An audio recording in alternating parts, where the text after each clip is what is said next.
Hello, everybody. Ho, ho, ho, and merry whatever holiday it is. I think it's Hanukkah. I think that we're in the middle of Hanukkah. Not sure how to spell that. It's like 3 Z's and a silent Q. But happy holidays to all of our Jewish friends out there. But we're talking tonight about a Christmas horror story. That's right. What you watching? Coming up live right here at Watching Vids on Facebook.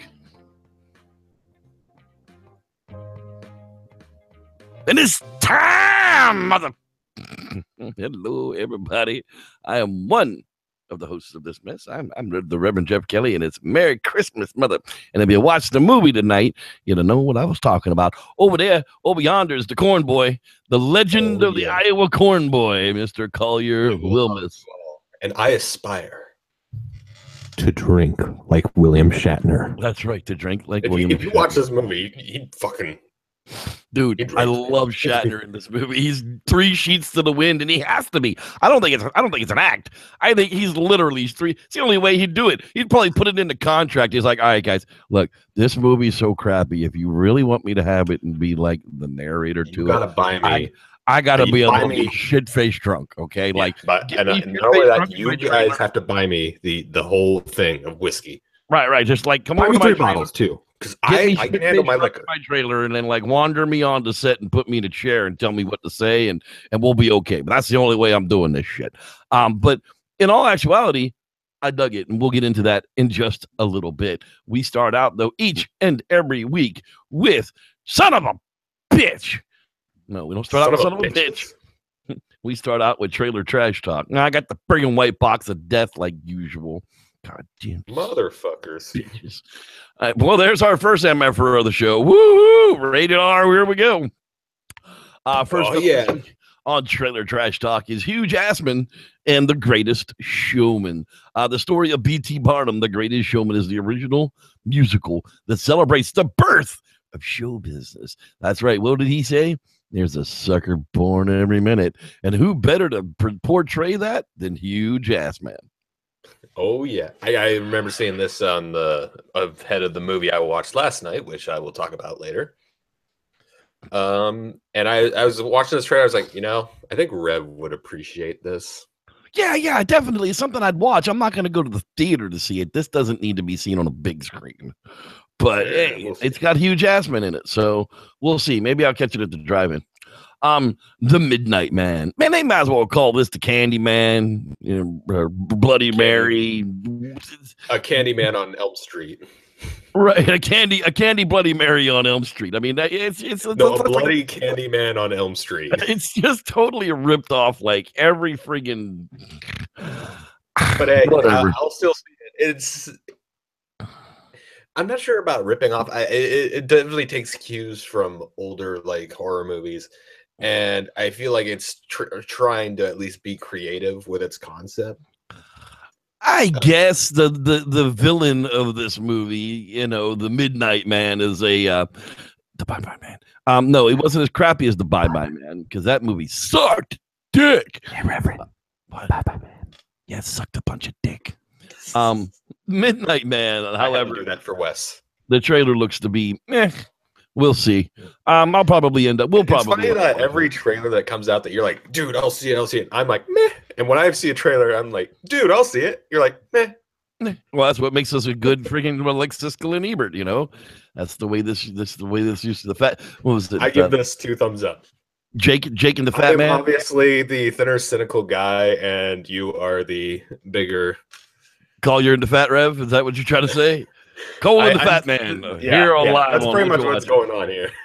All right. Well, check it out. Yeah. I'm working on my belly. Infinity War. That's right. Xanos finally comes. It's purple as he should be. Oh my god. He's pink. Why is he pink? He's supposed to be purple. He doesn't. Why doesn't he look like Ivan Ooze? And the Vision doesn't lose his Infinity Stone. That's bullshit. For me, For me, my favorite part that came out of this trailer is all the fucking memes revolving around Thanos. Like somebody actually photoshopped Thanos with the face of Ivan Ooze from the original '90s Power Rangers movie, and I straight up texted my roommate that picture. I was like, "Dude, I know why Thanos is so pissed." Texted him that picture. I was like, "He missed the Brady Bunch reunion." No, the Brady Bunch reunion. Dude, seriously, I'm now Spider-Man in his new outfit. I mean, we got a glimpse of it at the end of Spider-Man Homecoming, but he denied it. He was like, "Nah, I'm gonna go back to school." But apparently, because he thought it was a whole test thing, right? But apparently, they get him into it because he's in it in this friggin' movie. That's for sure. Yeah, Spider-Man's definitely not a match for Thanos. At least not by himself. We'll see. It's pretty much everybody's going up against Thanos here. Well, you kind of have to. I mean, with intergalactic god who can sit in a fucking hover chair in the middle of space without dying, it's probably going to be hard to kill. Everybody bitched about Civil War not really being like a war; it's like civil dispute because of civil domestic violence. A serious lack of characters because they didn't have as much built up, but. Here, this does feel like an all-out war because everybody has to go against Thanos. Well, there you go. Get this man a shield. I mean, really, a dirty Captain America? What's with the beard? I mean, and he's another one. Is the beard like bulletproof? Yes. He's enhanced and all. Like I watched Hancock again the other day. I'm not gonna bring it up, but it's one of my shows. But Hancock uses his fingernails to shave. Is that what Superman does? No, he uses his laser vision. That's it. He burns it off. It's a laser deal. Yeah. That's not the Epilady. Anyhow, moving right along, finally wrapping up trailer trash talk. Yeah! The Star Wars The Last Jedi final trailer has been released. 2 minutes and 34 seconds of we've probably seen the best parts of the movie. I don't know. There's going to be a lot of storyline, but I mean they're setting it up for Darth wannabe to kill his mom. And I don't know. I've heard a lot of comparing what the trailers were like for The Force Awakens. I felt like I didn't see a lot in the trailers for The Force Awakens. So I'm hoping that they're doing the same thing here. To where I avoided all the stuff. I avoided as much of the Star Wars trailer stuff and behind the scenes stuff. The early stuff when they were sneak picking pictures and stuff, I thought that was pretty cool. But after that, man, I pretty much stayed away from it because I want it to be, a compelling story when I see it. I don't want to know too much about it. But I don't think Luke is a Jedi anymore because he definitely has fear, and fear leads to anger, and anger leads to hate, and hate leads to suffering. Luke was never really seemed like he was a full-on Jedi because in the beginning of Return of the Jedi, he force choked those two guards, and he gave in to his emotions when Vader was probing him in his final fight. He's like, "Oh yeah, by Vader." Huh? Oh yes, he was probed. Oh yeah, Luke, you like that lightsaber there? Oh yeah, we're getting some inter-family action here. Oh, use the Force, Luke. It penetrates. Wait, Rev. We're supposed to save this. Oh, okay. For Dixon Holes. Oh, that's right. That's Sunday nights at midnight. Midnight Eastern. Right. Dixon Holes. We are going to make this happen. We might. We'll have to see. It might have to be a Patreon thing. You might have to have a subscription to watch Dixon Holes. That way nobody can complain about it. You paid to watch it. You know what I mean?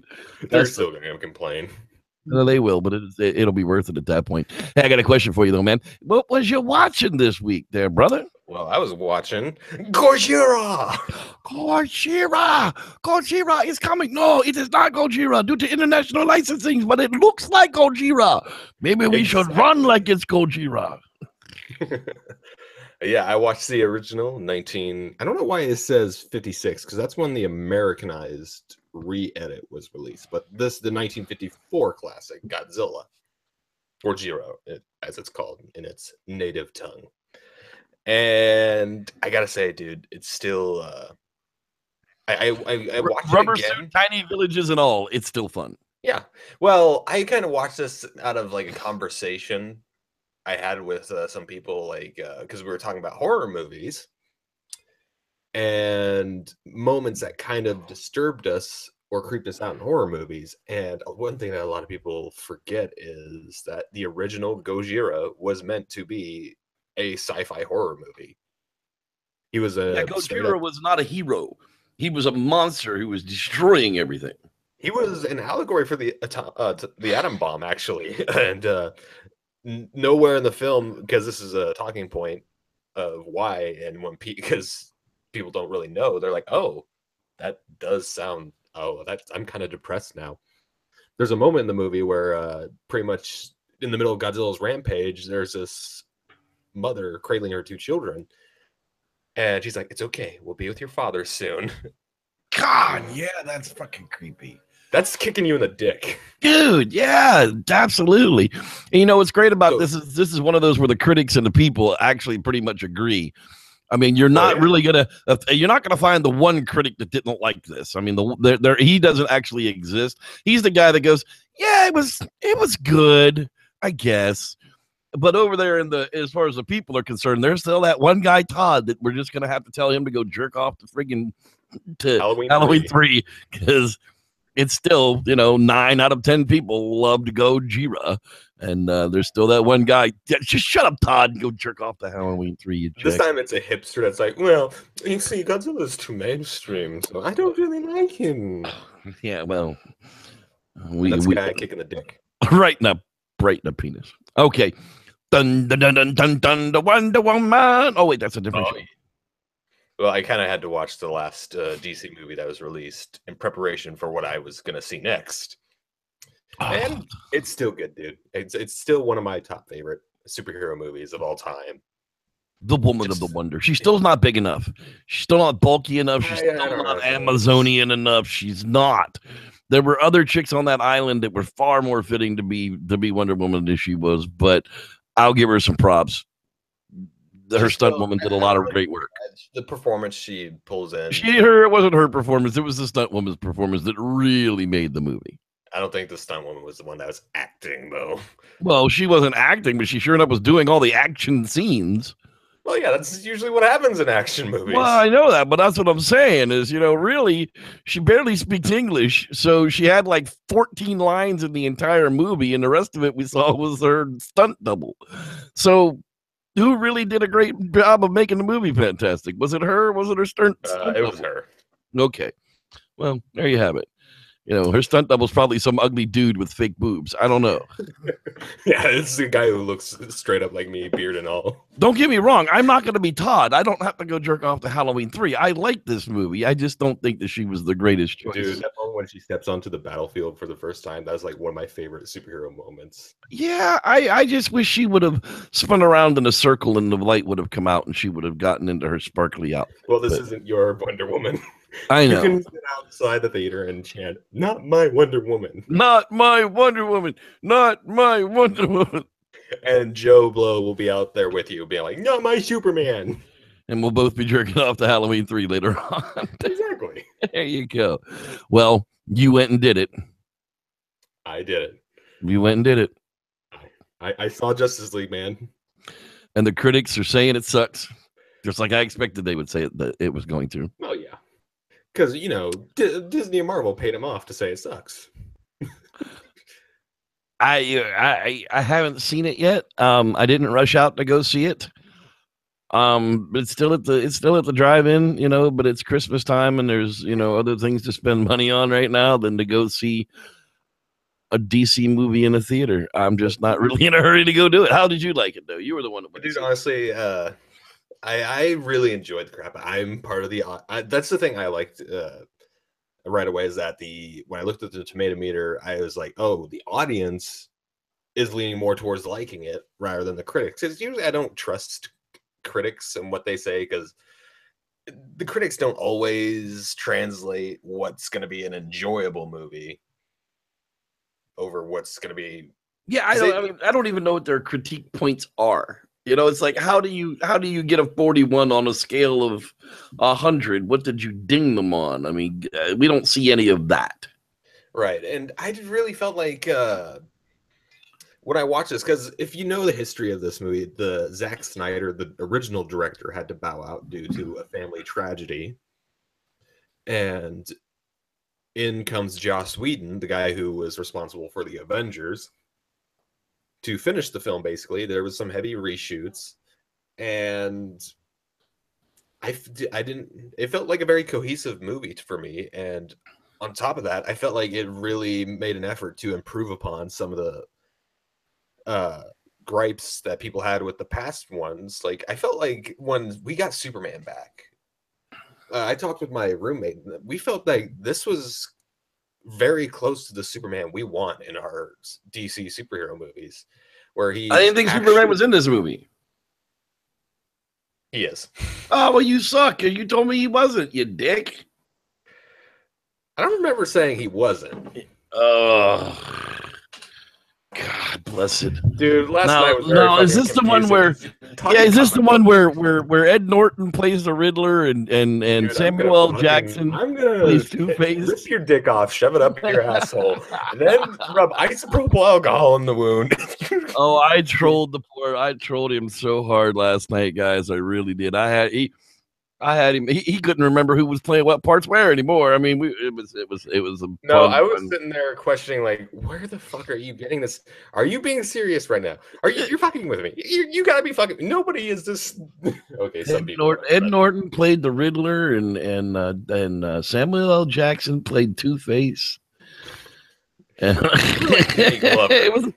It was a great. Oh yeah, Danny Glover played Two-Face. That's right. I was gonna be like, dude, we need to have a talk, Rev. Are you starting to think that all certain people look alike? Black people look alike. That's just racist, man. Why would you say that? Oh, I don't know. Why were you implying it? You're being a very not okay dude. Well, there. That wraps you up there for what? No, that doesn't wrap me up. I have to say that in closing, I really liked it. It was made the 10-year-old in me very happy, and I am extremely glad I saw it. Can I click the not interested button? No, you're not going to click that, because you're going to go see it, and we're going to review it. I will see it eventually. Yeah, it'll end up being one of our. When we go to DVD, of course, because we have Christmas movies. But exactly. In closing, Reverend. Yes, sir. What the hell have you been jerking off to this week? Well, on Pornhub, no. Oh, wait. That was supposed to be for when we do Dixon Holes. That's right, Dixon Holes. Yeah, The Fifth Element. Of course, you've heard me talk about it before, but it was on again this week, and it was uncut on cable. The restored, remastered edition, whatever the hell it is. Just fantastic movie. The critics and the people are pretty close. The critics gave it 72%. The people, there's still that 1.5 guys that are over there with Todd jerking off the friggin' But where's the other 4 elements? They're up your butt and broken off. I don't think so. I checked before the show. The entire cast of this movie, save for one dude, is absolutely epic. Like, there's absolutely no one I would trade off in this movie except for one dude. Who was that one dude? I don't know who that one dude was, but all I know is the villain in this movie. Every time I look at him, I'm expecting him to say, "I'm coming for you, Ricky Bobby. I'm coming for you, Ricky Bobby." I don't know why. It's just the way his face is. They don't have the dude's name here. The big black guy that played Debo in the Friday movies. Guy. No, he's not flamboyant. That was Chris Rock playing. That was Chris Rock playing Ruby Rod. Nah, man, I'm talking about the big Chris Tucker, not Chris Rock. The big bald dude that played the president, the googly-eyed dude. He played Debo on Friday. You ain't never seen the movie Friday? No, I have not. Oh, well, you suck as a friggin' human being. Then I got to break you with that. Anyhow. If you haven't watched The Fifth Element, check it out. It's as far as one of those far-fetched green screen, total immersion sci-fi movies, I actually believe this one. And that's difficult for me because most of them I pick apart. I still like the main girl in her outfits. Oh yeah, Mila Jovovich. Mila comes suck. Anyhow, dude. Next up on the list, yes sir, a little bit of weird sci-fi time travel, the hot tub time machine, a little bit of John Cusack and company. Hysterical. The audience didn't like it, the critics did. Now go figure on that one. More critics liked it than the audience liked it. I loved this one. Now, to be fair, I'm a product of the 80s Hot Dog the movie, Rescue on Snowy Mountain. Probably why the critics like it, because most critics are around. Oh yeah, right. They're in their exactly. Now, as compelling as the first story was, and as funny as it was, and as fun as it was, the ending was kind of absolutely ridiculous. And you're thinking to yourself, how can it be any more ridiculous than that? Hot Tub Time Machine 2. And I have still seen neither of these movies, by the way. 14% from the critics. Look at that. 26% from the people. Yeah. Sucked. Oh, so bad. Oh, so horrible. However, you kind of have to watch it. That's the suck part of it. If you're going to watch the Hot Tub Time Machine, because it picks up right at like the minute you leave Hot Tub Time Machine 1. If you're interested to see what happens, well, what happens after is Hot Tub Time Machine 2. Now, they should have combined these. They should have combined the script and like made it 1, 2.25 hour movies, and ended it up, and it would have been like a really long episode of Austin Powers. But apparently, that's not what they did. So, saying that, you can watch the first one and not watch the second one, but the second one had its last too, but it was sans John Cusack. And I'm sorry, I like the Cusack in everything he has ever done. I get him as an actor. His sister's crazy and loopy. I don't get her so much, but John Cusack, there just hasn't been a bad John Cusack movie that I've seen. If you can name one, put a bad comment, put a bad John Cusack movie in the comments, and I'll tell you why it's good. There, we'll make a game out of it. That's right. Whoever names the best horrible John Cusack movie, I'll personally come to your house and kick you in the dick or the taco. Kick you right in the butt flop. All right, and I wrapped it up all with, yes, sir, the 2-hour season premiere of Vikings. The saga continues with Ragnar Lothbrok and his sons, because Ragnar is now dead. So is Sigurd, Serpent in the Eye, killed by his own brother, Ivar the Boneless. And Ivar the Boneless is the next famous Viking next to Ragnar. While Bjorn had his deal, he's nowhere near as famous as Ivar the Boneless became. And there's much, much more. But this first episode of Vikings, where they're in English lands and they've now sacked the town of York. York, of all towns, that's usually where the king's cousin is stored. Anytime there's family member, there's a Duke of York, and usually that's a cousin to the king. And they have slaughtered everyone inside. And now the bishop is the new arch villain for this particular season, and it's gonna get ugly. It's gonna get weird and ugly this season. But Vikings, 93% of the average tomato meter of the critics, 92% of the watchers love it. We're not even gonna have to tell Todd to go jerk off to Halloween 3. Yeah, we're gonna have to tell Jamie to go fucking jerk off to Halloween 3. Well, no, I mean, he even likes it 2% of the way. No. There's still that margin of people that don't like it. They're going to be harder and harder to find with Vikings. It's just a great show. Binge it. If you haven't watched it, there's like 4 seasons. Really, it's like watching Game of Thrones, only Vikings. Better. Honestly, I like the storyline in Vikings better. But that is exactly what You're biased and you have a Viking beard. Well, I probably have Viking blood in me. Yeah, sure. That, my friends, is what I have been watching. Let's go out to the live chat room and find out just who's hanging out live with us today. Hey, Coco. Hey, what? Let's see who's out here. All right, let's do it. Well, of course, there's Mr. Rod Dupree. He's always in the place to be. Does he have a joint in his hand? Mama said, but life is like a box of chocolates, so you never know how many of your fat ass is going to eat before you give them to your girlfriend. Starshine, she's out there swinging her tool around. Starshine, Droopy says hi. Lance Windsor, he's coming up live Wednesday night. He's going to be on the Squatchers Lounge podcast season of encounters. That's right. Mr.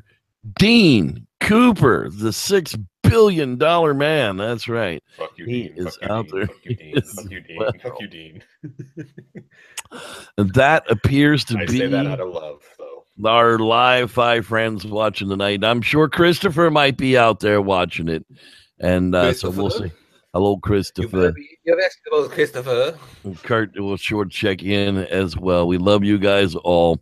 So let's, my friend, get to the meat and potatoes. If you guys wanted a shout out, be sure to tune in live.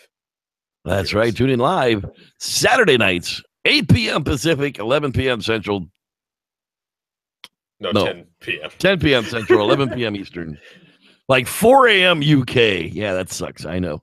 This is why we need, if anyone wants to be an intern and be our secretary, please, come on.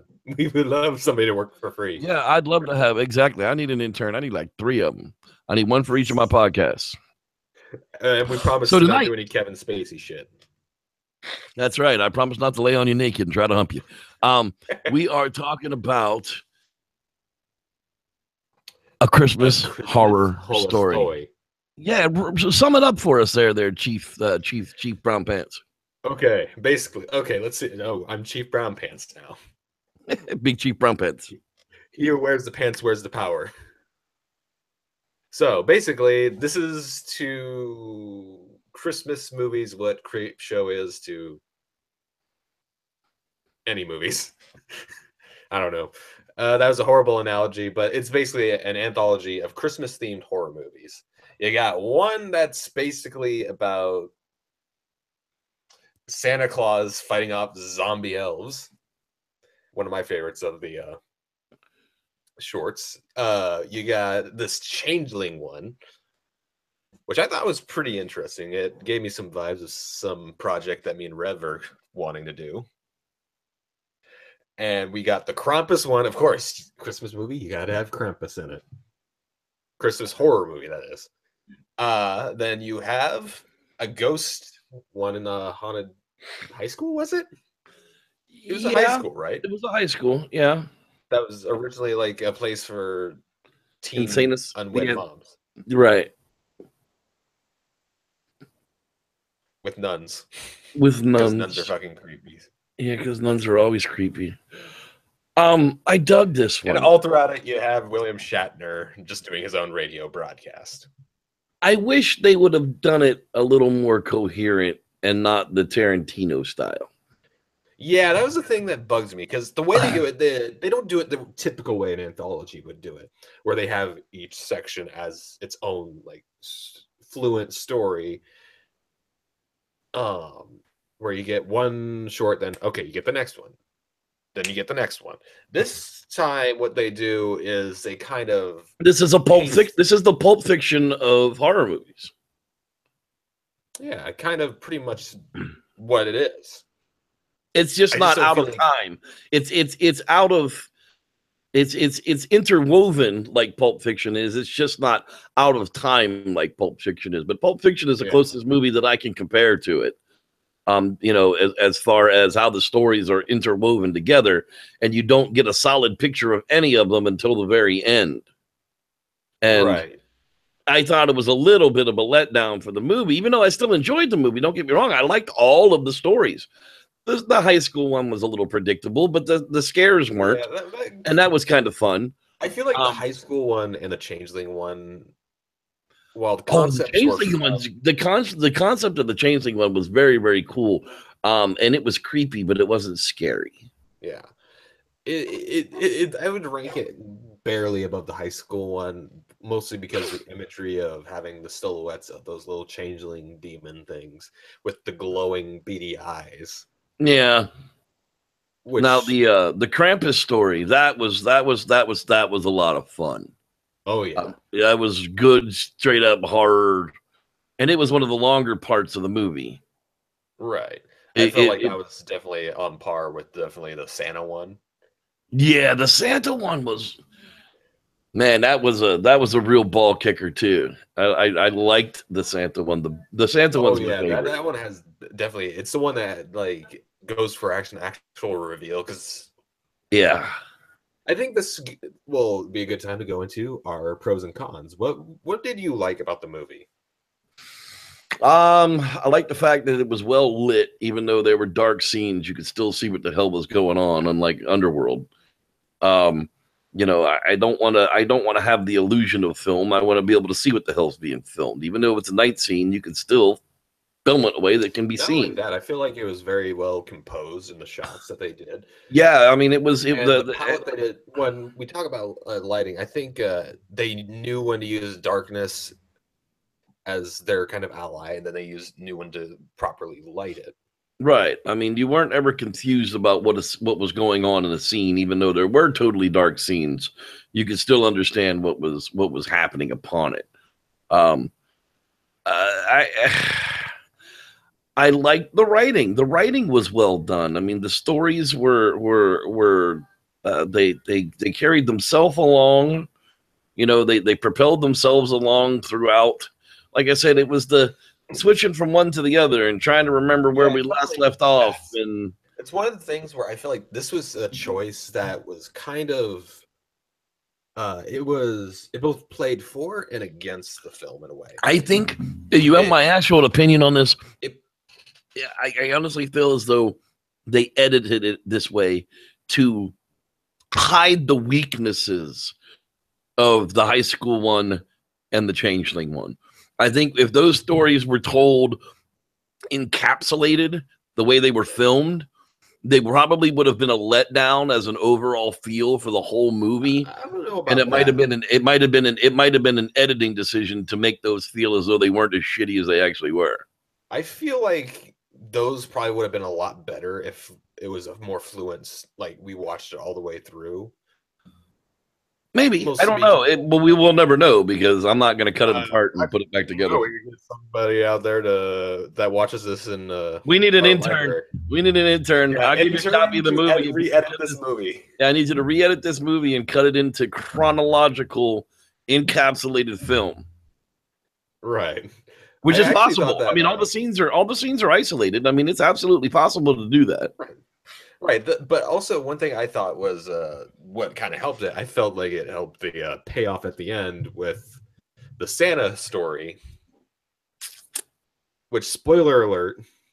Should we spoil it? Well, I don't think you need to spoil it all the way. You know, Santa ends up battling Krampus. Yeah. Well, that was on the poster, though. Right. I mean, so Krampus was in 2 stories. You know, it does end up being Krampus against, you know, after Santa defeats all the... Okay, basically, all I'll say is there's this reveal at the end after the fight. Because this whole time there is one plot line where you're just like, okay, what is this? How does this fit into everything? And just the way he's talking about an event that's unfolding.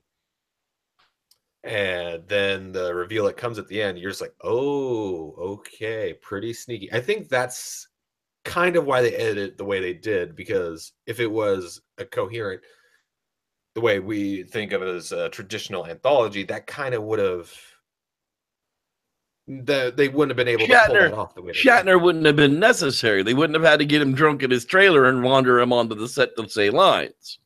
Right. They could have done without Shatner, but they needed Shatner. No, they had Shatner. Whether they needed him or not is still yet to be seen. Hey, every movie needs Shatner. Letdowns of the movie, you know, outside of the chronological order issue, The high school story just wasn't all that compelling. I liked the changeling one. Like, I knew from the beginning that he was swapped. Like, I knew that wasn't the kid that came home with that was kind of because it was like it was going to be this is going to be one of those creepy kids class creature feature. Right. You know, class, it was class. It was pretty obvious as to what was going on there. The Krampus one was also kind of an easy setup. You could see what was happening there. That little disrespectful bastard would have just got slapped to the floor if he'd have knocked my friggin' figurine to the damn. That and also the unnecessary added exposition where they're like, "Oh yeah, he also tortured animals." That's one thing where I was like, "Okay, we already didn't like him. Why did you have to add that?" Yeah, I would have. He died. I was just like, you just said he was a fucking disrespectful little bastard. I'd have slapped that little disrespectful little bastard to the ground when he was throwing my figure to the ground. Because she's obviously enabling that. Yeah, it was her fault. All her fault. He smiled at her when she told him to pick it up. I'd have beat his ass. But you know, that's me. I'm a responsible adult, not a fucking liberal jackass. Anyhow, back to the movie. Overall, I liked it. I mean, when the end of the Krampus one was friggin' hysterical. That was awesome. I mean, I didn't see it coming. I really didn't see that coming. I was just like, "Oh, you've been a bad girl.